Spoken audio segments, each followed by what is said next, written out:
everybody, Erica here. I'm about to do something crazy. We're gonna see if all of my training at space camp has paid off. I'm about to fly a rocket. Okay, it's not a real rocket, it's just a simulation. But I really don't know what to expect. Erica, this is Mission Control. We are at T-minus 3 minutes until takeoff. Copy. Roger. I understand. Are you nervous? No, not really. Okay, maybe a little bit. There's nothing to worry about. I'll talk you through it. Just follow my lead, and you'll be fine. Here we are again. I'm being asked to follow someone else's lead. Okay, it's time for obedience. Obedience. Trusting who is in charge by doing what you're asked to do. T-minus 2 minutes. Roger.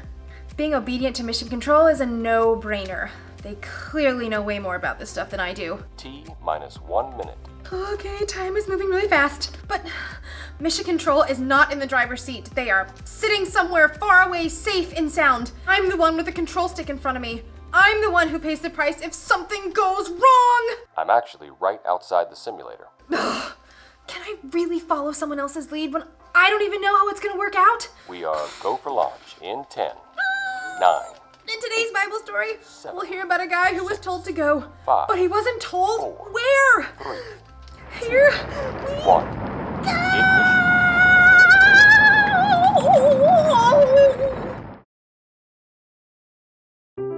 The Bible. It's 66 books of history, stories, letters, and poetry that fit together to form God's one big story. The epic adventure of how He created us and loves us so much that He made a way to rescue us. As we travel through the Bible, from Genesis to Revelation, we discover people who met God and found their lives changed forever. And now for an amazing story, inspired by the book of Genesis, chapters 12 to 21. Abram lived in Haran with his wife Sarai and his nephew Lot. His flocks of sheep provided some of the fuzziest wool in the land, and his goats were the smartest. What's 1 plus 1? That's some mad math skills. Though Abram had many herders and servants and all the good things that he could want, he still sometimes had trouble sleeping at night. We have no children. What do all these other things matter? Sarai slept deeply, but Abram crept out of the tent. Maybe some fresh air will help. He pulled his cloak tightly against the chilly night air, and Abram headed briskly up the hillside. The soft flap of his sandal seemed like the only sound in the world until... Abram. Who's there? Abram turned to his right, and there was no one there, but he turned to his left and saw only... Abram. Abram spun around. Vast darkness stretched all around him while stars wheeled above. It seemed as if the earth was spinning beneath him. There's no one. Must be... Is it God? The people of Haran worshiped many false gods which they thought were real. But Abram knew this was different. Someone different. Leave your country and your people. Leave your father's family. Go to the land I will show you. But this is my home. I'm already 75 years old. Abram, I will make you into a great nation. I will bless you. I will make your name great. You will be a blessing to others. The words of the Lord were staggering. Though Abram had no children now, God was promising him enough kids and grandkids to fill an entire country. You do realize that Sarai, that both of us, we're getting too old to have kids. All nations on earth will be blessed because of you. Wow, God, I don't know what to say. Except, well, I'll go. Abram walked the hills all night, returning home at the first light of dawn, rousing the rest of the households from their beds. We have to pack. Get the herds ready. Road trip! Abram's wife Sarai rubbed the sleep from her eyes. Oh, where are we going? For how long? I don't know. You don't know where or how long? Both. Oh, Abram's nephew Lot yawned. This is all a joke. I'm going back to bed. No. God spoke to me. A God? Which God? The one true God. He wouldn't tell us to do something that wouldn't turn out well, right? But surely Everyone would listen to God if that were true. Please trust me. Trust the one true God. Oh, and God said we're going to have kids and grandkids.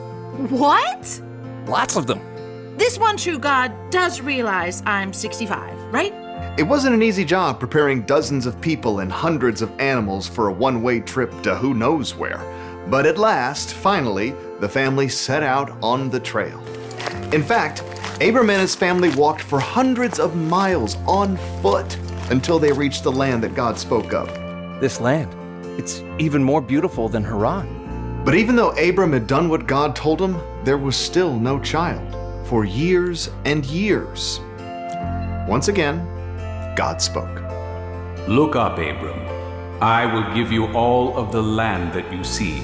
I will give it to you and your children after you, forever. Thank you, Lord. But the years continued to pass, and though Abram continued to follow God, God's promise, well, it seemed just as far away as ever, especially for Sarai. Children, Abram, are you sure this one true God has really promised a child? Look how old I am. During another sleepless night, Abram slipped out of the tent. Abram, do not be afraid. Look up at the sky. Abram craned his head back. Above him, stars filled the deep blue dome of the sky. Points of light shone in thick layers stretching deeper and deeper into space. Oh, Count the stars if you can. there are way too many. That's how many children you will have. God even changed Abram's name to Abraham, which means father of many, and Sarai to Sarah, which means princess. At last, one day, the Lord appeared with two travelers under the large trees by Abraham's tent. Abraham rushed to honor the guests. Together, he and Sarah made a tasty pot roast and some crusty bread. Have some more butter. Sarah's famous for her barley bread. Where is your wife? Just over there in the tent. I will return this time next year. Sarah will have a son. Inside the tent, Sarah overheard these words and gasped. A baby? That promise again. I'm almost 90 now. She imagined trying to chase a baby around the tent. The thought was so ridiculous that she laughed out loud and the men heard her. Why did Sarah laugh? Is anything too hard for me?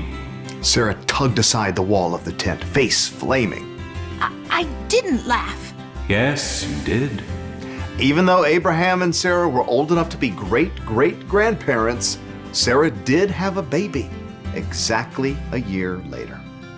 This little boy is impossible, but somehow he's here anyway, just like God promised. God's got a sense of humor. That's it. We'll call our son Isaac. Laughter. Yes, God has given us laughter. Everyone who hears about this will laugh. For 25 years, Abraham followed and trusted God, even though he had no idea how God would fulfill his amazing, impossible promise. But in the end, every one of God's words came true, bringing Abraham and Sarah deep, deep joy.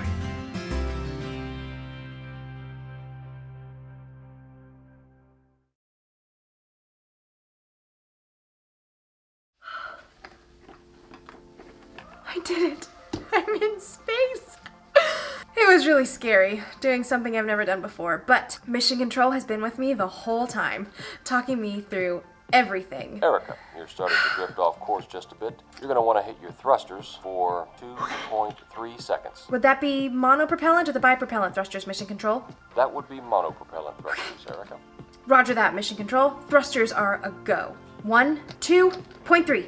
You're back on course, Erica. Thanks to you, Mission Control. When I first started this journey, I didn't know how it was all going to work out. Would I make it to the moon, or would I be lost in space? Danger, Will Robinson!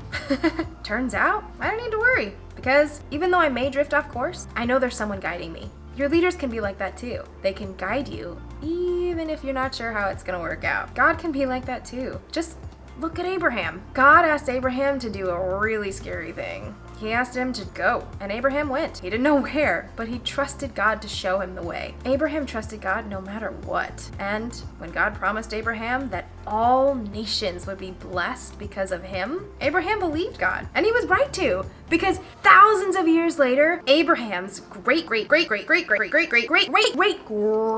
grandson was born. His name was Joseph, the earthly father of Jesus. And all nations on earth were blessed because of what Jesus did for us. You can trust God. You can trust him even when he leads you someplace scary and you can't see the future, because God can see the future, and he's stronger than your biggest fears. The one thing to remember today is this: trust and obey, even if you don't know how it will work out. You may drift sometimes, but God can help keep you on course. All right, I'll see you guys when I get home. I'll bring you back some moon rocks. This is just a simulation. Oh, right. Roger that, Mission Control.